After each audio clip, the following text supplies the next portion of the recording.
So welcome, guys. Welcome to the stage. This is your opportunity as an audience now to ask these guys questions about directing. My first question to all of you guys is, which film project that you've directed are you most proud of and why? Amaan, do you want to take the lead? Hey everyone. So that's a very good question. So I've done quite a few projects with large cast and crews and small cast and crews. But I guess what I'm really proud of was the music video I directed a couple of weeks ago, because it was purely just me and the actress going around Newcastle and Durham. Because usually I'm a bit shy and awkward and it's like, oh, I need a large cast and crew to get things done. But this was one where it was like, you know what? I can just do this just by myself with just her, and I know how to edit it. And we have like this good collaboration. So she's giving me ideas. Oh, let's shoot that. Let's do this instead. And it was a really good, calm, low pressure situation where we could just take our time and not have to worry about security or people kicking us out. Hello. I guess, same question to number 2. I did, that's kind of the opposite. I'm quite proud of one that I don't think many people actually liked. It was a collaboration with, hello, thank you. Up here. Collaboration with a couple of other people. We did like a B-movie challenge thing for the film club, and we decided to do 4 films in one, and it was interesting to try and weave different people's visions for their films and try and make them into one overarching story. So it was nice to work and collaborate with a bunch of people.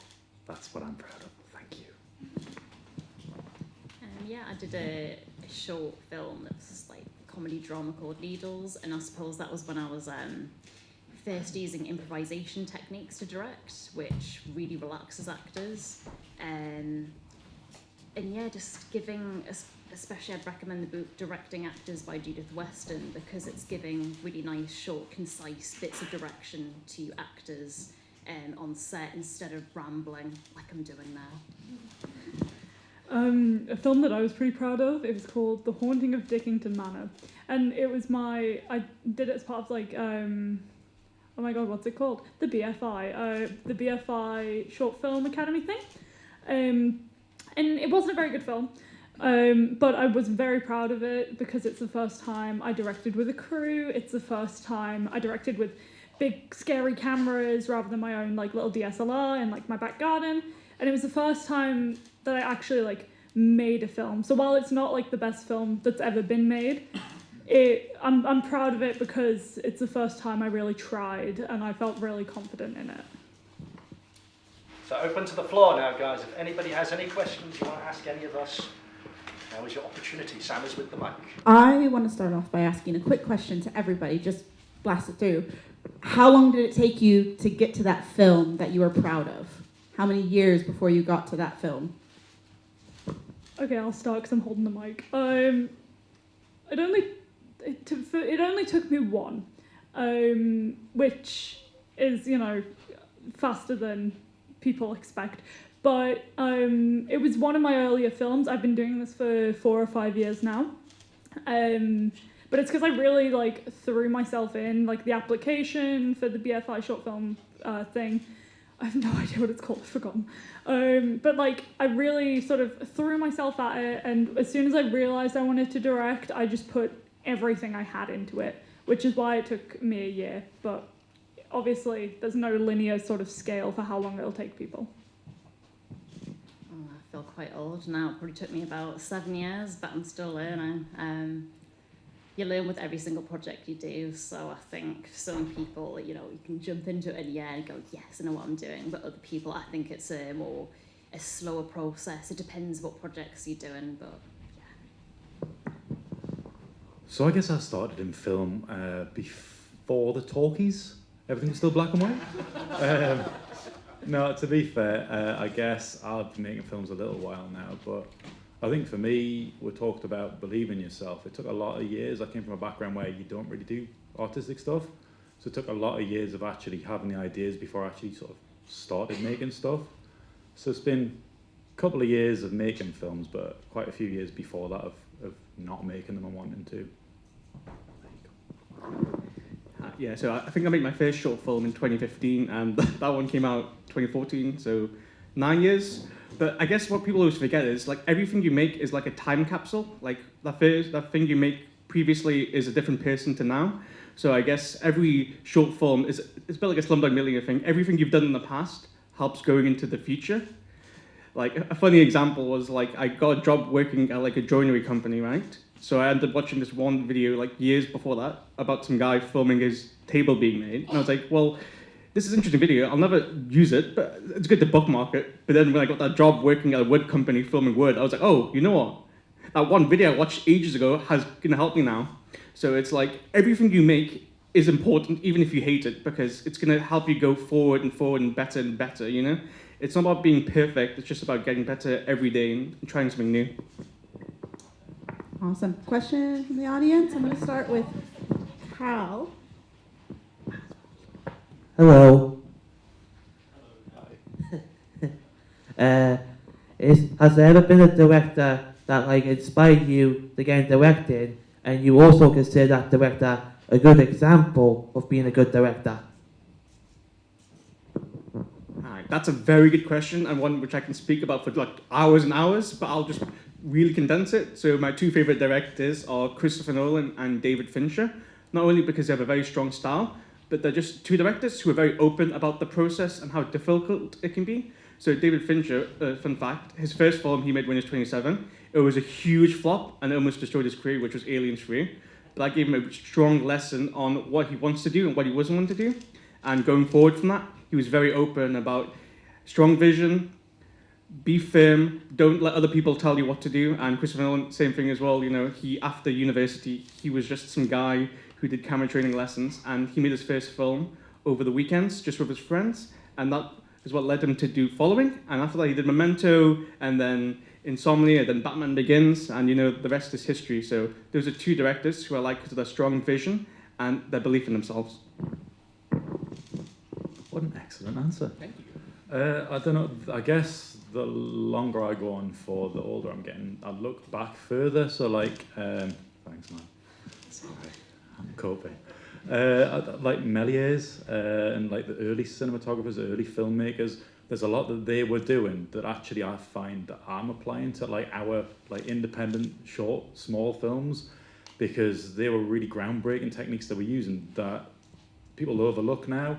And I think there's so much that we can learn from looking back to those early films. I know there's a lot of stuff that I've done where I've pretty much employed very similar techniques, but obviously with much more modern equipment to come up with the sort of similar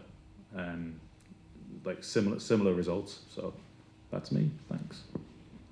Yeah, I was about to say I'm really inspired by early cinema as well. Obviously for me it's the comedies, slapstick comedies, but yeah, we talk about George Méliès, and it's just like quirky, isn't it? It's Danny Boyle, his ability to like mix comedy and drama in such a dynamic way is very inspiring. So I think my most favourite director is probably Amaan. But regarding like inspiration and directors I take inspiration from, literally everyone. I couldn't name a favourite director. I really like Wes Anderson and other people that I've forgotten.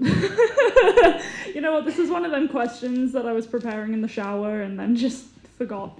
I'll say Wes Anderson, just because I really like colour. I know you can't tell from my amazing colourful outfits, but I really like colour. I like how colour works in films. I like his use of genre and his use of very, like, the way he has actors sort of deliver dialogue and things like that. So that's kind of where my main inspiration comes from. But first and foremost, it's Amaan. All right, we're going to move to our next question. Thank you very much, everybody. Sophia. Hi. This might seem like a really like big and dumb question, but like as individuals and as creatives, as filmmakers, like why do you do it, and like what is the point of making a film, and how do you keep the essence of that forefront throughout the entire creative process? Because with all these like barriers and things that are going wrong, and everyone's, you know, like things that go wrong in the process, how do you kind of keep, this is why I do this is why I want to make films, how do you keep that like at the front of it? That's a very big question. Oh God, I don't know. So I'd say it's probably like, it's a need to create. I've got a background in theatre, I've got a background in art, and I've tried every film role under the sun. But it's just the need to get the ideas out somewhere. And obviously we're all filmmakers, I assume. And it doesn't really matter how you get your ideas out there. Film is one of the greatest ways because it's so visual and you will always have that, and it's moving and it's got sound, and that's fantastic. But it's like, I feel like personally I've got a lot of stories to tell, and I feel like there are a lot of people that can't sort of portray their own stories as well. So there's so many stories and they all need told, and I think that's why I do it. Oh God, I don't want to mental blank right now. You could pass it along to Duncan Yes, or somebody else while they think. Yeah, I love storytelling, basically. You have these really early memories of going to the cinema, and it's really powerful. And you think, I want to, make people feel that too. Especially comedy. If you can make people laugh, I mean, that's something quite special. So yeah, it's, I suppose as well, like to kind of uplift people as well, because there's a lot of shit that goes on in the world, and yeah, you sometimes just want to have a laugh. I think just to sort of go on to what MJ's said already, I think if you don't have to make films, then don't. Like, if you don't have to do it, you shouldn't be doing it. Like, I think everybody up here and probably everybody over here, off stage, like, it's a passion. Like, if you're not passionate about it, it's so hard to get things made, it's not going to get done. All of these blockers that we've talked about, all the barriers, they'll get in your way, you'll get sick of it, you won't do it. But I mean, for me, that's the reason that I don't do the dishes and stuff, is because I can't be bothered. When it's stuff like this, you've got a passion for it, you should be doing it. If you don't have that passion in you, there's no point in even trying, because you won't get it done. Yeah. Yeah, so basically to add along to these guys, I do love the idea of just having an idea and then just like talking to some people, like, you know what, let's just like make it tangible, I'm a big fan of tangibilities, but the idea of like, how do you keep pushing forward? Well, I guess because I come from a background of like theatre and acting, but also sports, and in sports, like, you just never give up, even if you're down like 5-0, even if you make a mistake, you carry on forward. Like, sometimes like people will make a short film and they goes like, well, it sucks, so I'll quit. Whereas like in sports, it's like you miss a shot, you don't just like leave the field and go, okay, well, I missed that shot now, I should just give up. Like, you just carry on, you just keep going forward, And I think, yeah, that's basically just, no matter what scale it is, you just have to make something, It doesn't have to be like millions of dollars. It could just be like you and your friends on your iPhone. Like, I think some great examples is just like directors who've made this huge movie and it's flopped badly. So then they just go, okay, let's do something small scale. And that ends up being the most iconic film, like the Coen brothers making The Hudseeker's Proxy, their biggest film, and it flopped badly. So like, let's just do some low budget film, which ended up being Fargo, which is their most iconic film, and the film that really put them onto the stage. So I think it just keep going forward, and like, if you don't believe in yourself, no one else will. I just quickly want to say, Amaan, can you like give me like a book of motivational quotes? This is amazing. All right, we have time for one more question. Oh, I see 3 hands up there. I'm so sorry that we're not going to be able to ask everybody's questions today, but I will give it over to James to ask a question to end us off. When you're choosing what film to make, is there any particular thing you look for in the script to make you say, yes, that one? Well, because I write my own scripts, it's pretty easy. I'm just like, it's in my head. But choosing which script that you've got sitting on your computer, I think you just know when it's the right time. Sometimes it's about logistics. You just think, actually, this location could really work. Yeah. We've gone in like a weird order now. For me, if I have a script presented to me, it's if I can like find myself in that story, and I feel like that's the case for a lot of directors. You need to relate to the story you're making, otherwise it's not going to have the passion. It's not going to look the way it's supposed to make someone feel, if that makes sense. that's a lot of random words I've just thrown together. I hope it means something to someone. But when you're given a script, you have to find yourself in that script. And if you can't find yourself in the script, then there's not going to be any passion. There's not going to be yourself. You're not going to be in that film, if that makes sense. So when I'm looking at scripts, I write most of my own, but if someone's given me a script, I need to see myself in it and see myself directing it and see my heart and soul and blood, sweat and tears all in that script, which is really important to me. What they said. No, I think for going on further than that, I've written some stuff where you're like trying to write a certain style, trying to write a certain way, and then I realised afterwards that's not me at all, because you're trying to force yourself into stuff, and that's not how it works. I think every film I've made or been involved in some way, I feel like you can kind of tell. I think the Blueprint Challenge we did at the film club was a good example. Everyone was working off the same script. You went away, you made your own film out of it, and I know for a fact I worked on a couple of them and they couldn't have been more different from each other. But I feel like everybody who made one of those films, you could kind of see them in it. You could see that it was their film. You could, if you just had the list of names and the list of films, you watched the films, you had a good chance, if you knew the filmmaker, you could probably have an idea who made each one. And I think that's a big thing, is you pick the script that works for you, but I think the script picks you as much as anything else, because you don't pair up if it's one of them, you know. That's a visual thing, yeah. We're visual people up here, so when I don't have words, I just do this. Yeah, so to add along to these two, I guess I'd split into two things, the intangible and then practicality. So the intangible side, I want to feel something. Because like sometimes you watch a film and the worst feeling you can get is like when you watch something and it makes you feel nothing inside and you leave the screen and it's unforgettable, it's like unrememberable. It's the same reason why like you watch like some huge $1 million film about like some galactic sci-fi battle and you feel nothing. But then you watch some like indie film about like a couple's failing marriage and it really hits home.